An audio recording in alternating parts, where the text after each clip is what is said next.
வணக்கம்.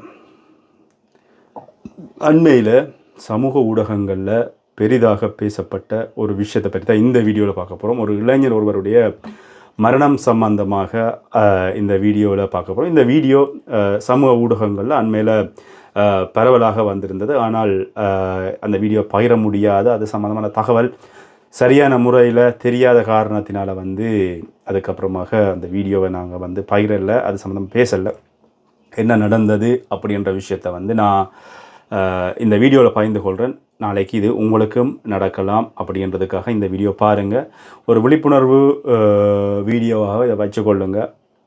ஏன்னு சொன்னால் அண்மை காலங்களில் பெற்ற தாய் சகோதரங்கள் உறவுகள் எப்படி ஏமாற்றுகிறது எங்களுடைய இலங்கையில் இருப்பவர்களை அப்படின்றதுக்கு தொடர்ச்சியாக ஒரு சில வீடியோக்களை பகிர்ந்து கொண்டு வருகிறேன். அதன் பின்னணியில் இந்த கொடூரமான சம்பவமும் பதிவாகி இருக்கிறது. வீடியோக்குள்ளே போகலாம். நான் உங்கள் தோழன் ரதன். இதே மாதிரி உங்களுடைய வாழ்க்கையிலும் ஏதாவது வலிகள், வேதனைகள், கொடூரங்கள் இடம்பெற்றால் எனக்கு எழுதி அனுப்புங்க. 0033 751 51 25 என்கின்ற என்னுடைய வாட்ஸ்அப் இலக்கத்துக்கு நிச்சயமாக நான் அவற்றையும் பகிர்ந்து விடுறேன்.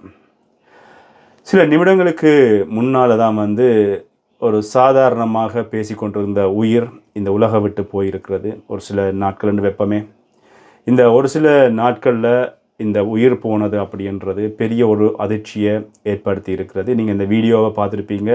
ஒரு சகோதரர் ஒருவர் தன்னுடைய உயிரை மாய்த்து நிற்கின்ற பொழுது அவருடைய தாயாரா அல்லது மனைவியா தெரியல, காலில் பிடிச்சி கட்டி பிடிச்சி அழுகிற ஒரு வீடியோ பார்த்துருப்பீங்க. இதுக்கு என்ன நடந்தது அப்படின்றது உங்கள் எல்லாருக்குமே தெரியாது.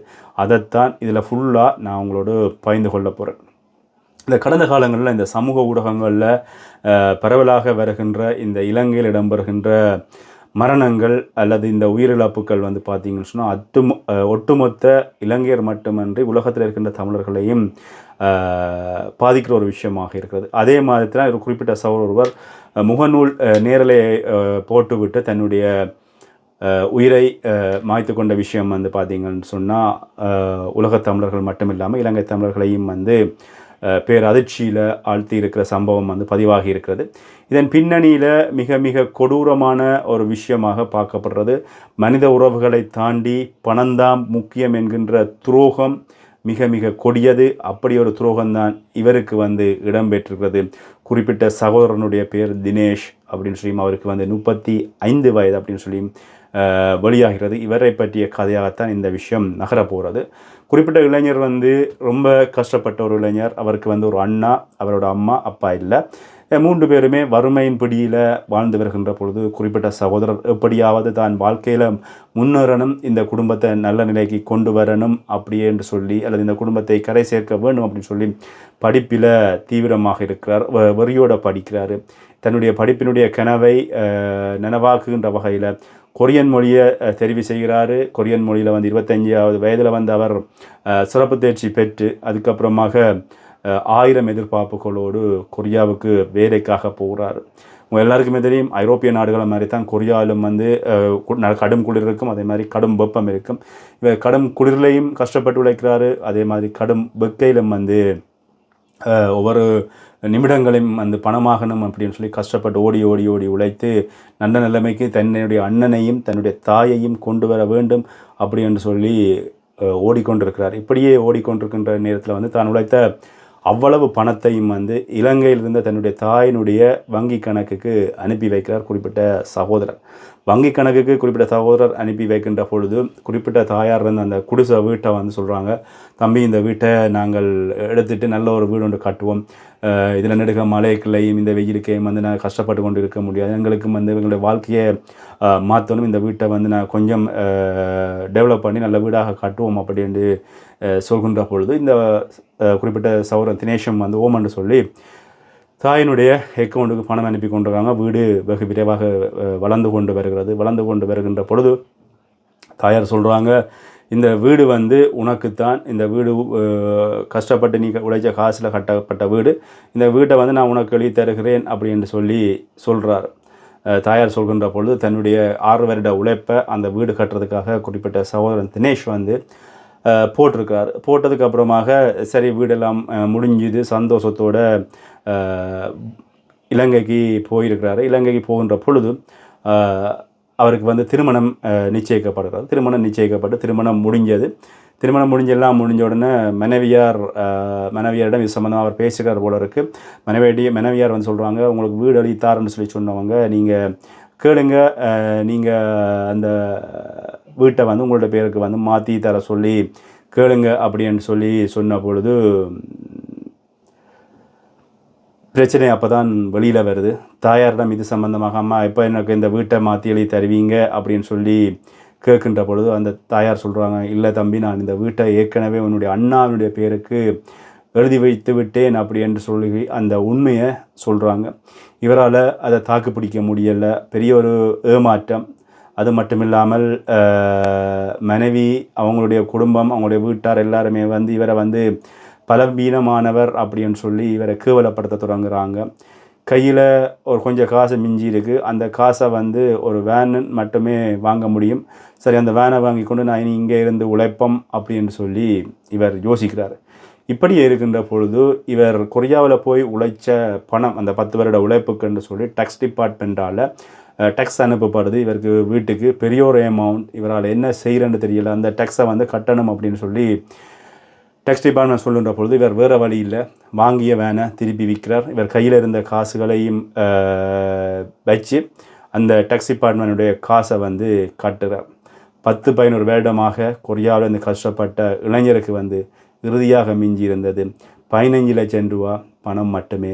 11 வருட உழைப்பு, அவருடைய கனவு எல்லாம் போக மிஞ்சி இருந்தது வந்து பார்த்திங்கன்னு சொன்னால் 15 லட்சம் ரூபா பணம் மட்டுமே. அத்தனையும் இழந்து நடுத்தரவில் நின்ற தினேஷுக்கு வந்து அயல் அட்டவையில் இருக்கிறவர்கள், அதை மட்டும் இல்லாமல் உறவினர்கள் எல்லாருமே வந்து பேசுகின்ற வார்த்தைகளை கேட்கின்ற சக்தி, அதை வந்து தாங்கிக் கொள்கின்ற சக்தி அவருக்கு இருக்கல. இதனால் தன்னுடைய உயிரை மாய்க்கலாம், இந்த உலகத்தை விட்டு போயிடலாம் அப்படி என்று சொல்லி நினைச்சு தவறான முடிவை எடுத்துக்கொள்கிறாரு. பணம் போகலாம், ஆனால் சொத்துக்கள் போகலாம், துரோகங்கள் கூட உங்களுக்கு வாழ்க்கையில் இருக்கலாம். ஆனால் உயிரை மாய்த்து கொள்வது அப்படின்றது ஒரு தீர்வாகாது அப்படின்றது எல்லாருடைய கருத்தாகவும் இருக்கிறது. ஆனால் அந்த சூழ்நிலையில் தினேஷ் பட்ட பாடு, அவர் கேட்ட அந்த அத்தனை கேவலமான வார்த்தை பிரயோகங்கள், அது மட்டுமில்லாமல் அந்த பெற்ற தாய் இந்த பிள்ளைக்கு செஞ்ச துரோகம், அது மட்டுமில்லாமல் இந்த மனைவி தன்னுடைய கணவனை புரிஞ்சு கொண்டு சரி அவர் அடுத்த கட்டத்தை நோக்கி ஓடுவார் அப்படின்னு சொல்லி மனைவியினுடைய ஆறுதல் கூட இல்லை. அப்படின்ற பட்சத்தில் இது வந்து இதுக்கு தீர்வு அப்படின்னு சொல்ல முடியாது. ஆனால் குறிப்பிட்ட சகோதரர் அந்த நேரத்தில் எதிர்கொண்ட பிரச்சனைக்கு இது தீர்வாக அமைஞ்சிருந்தால் அதை ஏற்றுக்கொள்வதற்கு ஒரு சிலர் இருந்தாலும் ஒரு சிலர் வந்து இதனை ஏற்றுக்கொள்வதற்கு தயாராக இல்லை அப்படின்றது தான் நிதர்சனமான உண்மை. இது நாளைக்கு உங்களுக்கும் நடக்கலாம். நேற்றைக்கும் ஒரு வீடியோ பகிர்ந்திருந்தேன்னா அந்த வீடியோவில் ஒரு பெற்ற தந்தையே 5 பிள்ளைகள் நடுரோட்டில் விட்ட கதையை வந்து நான் என்ன நடந்தது அப்படின்றத வந்து திட்ட தெளிவாக நான் பகிர்ந்திருந்தேன். அதனால் நீங்கள் இப்படியான நேரங்களில் தயவு செஞ்சு அவர் ஒரு மனவிரக்திக்கு ஆளாகி இருக்கிறார் அல்லது வந்து மனசில் வந்து அவர் ஒரு பிரச்சனையோடு வாழ்ந்து கொண்டிருக்கார் அப்படின்ற பட்சத்தில் அவரை அழைத்து மறைமுகமாகவோ நேரடியாகவோ அவர் தனிப்பட்ட ரீதியில் அவருடைய உடைஞ்சிருக்கிற மனசுக்கு ஒரு ஆறுதலாக அன்பான வார்த்தைகளாக பேசினால் மட்டுமே இப்படிப்பட்ட சில முடிவுகளில் இருந்து அவர்களை பாதுகாக்கலாம் அப்படின்றது எல்லாருடைய கருத்துக்களாக இருக்கிறது. ஆனால் இந்த துரோகம், பெற்ற தாய் செய்த துரோகம், அந்த தாயினுடைய இறுதி மரணம் வரை அது வந்து அவங்களுக்கு வந்து என்றைக்குமே மாறப்போவதில்லை. பெற்ற தாயார் ஒருவர் செய்கின்ற பொழுது அந்த துரோகத்தை எந்த ஒரு பிள்ளையும் ஏற்றுக்கொள்ளுமா அப்படின்றது இங்கே கஷ்டமான விஷயம். அப்படிப்பட்ட நிலையில் இந்த சகோதரனுடைய உயிர் வந்து பிரிந்திருக்கிறது. பிரிந்த உயிர் இனி வரப்போகிறதில்லை. ஆனால் அவர் இழந்தது அவருடைய இளம காலத்தில் அவர் உழைச்ச காசுகள் எல்லாத்தையும் தன்னுடைய குடும்பத்தை நம்பி இழந்து விட்டு இன்றைக்கு வந்து நடுவீதியில் நிற்கிறார் அப்படின்ற பொழுது உண்மையில் இது வேதனை. ஆனால் அதை வந்து பெற்ற தாயார் அவரோட பேசி ஓகே இந்த வீட்டை அண்ணா கொடுக்க போகிறோம் அல்லது வந்து 2 பேருக்கும் பிரித்து கொடுத்துருக்கலாம். நீ கட்டின வீடு, உன்னுடைய வீட்டின பெருமதியை நீ எடுத்துக்கொள், காணியுடைய பெருமதியை அண்ணா கூட அப்படின்னு சொல்லி அதாவது பேசி முடிவெடுத்துக்கலாம். அல்லது கட்டிய மனைவி சரி அவங்க உங்களுக்கு துரோகம் செஞ்சிட்டாங்க, சரி விடுங்கோ, அதுக்கப்புறம் இந்த பார்த்துக்கொள்ளலாம் அப்படின்னு சொல்லி அவரை வந்து ஆறுதல் வார்த்தைகள் சொல்லி ஏதாவது செஞ்சு அவரை வந்து காப்பாற்றி இருக்கலாம். இது 2ஐயும் விட்டு வந்ததன் விளைவு இந்த தினேஷனுடைய உயிர் பறி போயிருக்கிறது.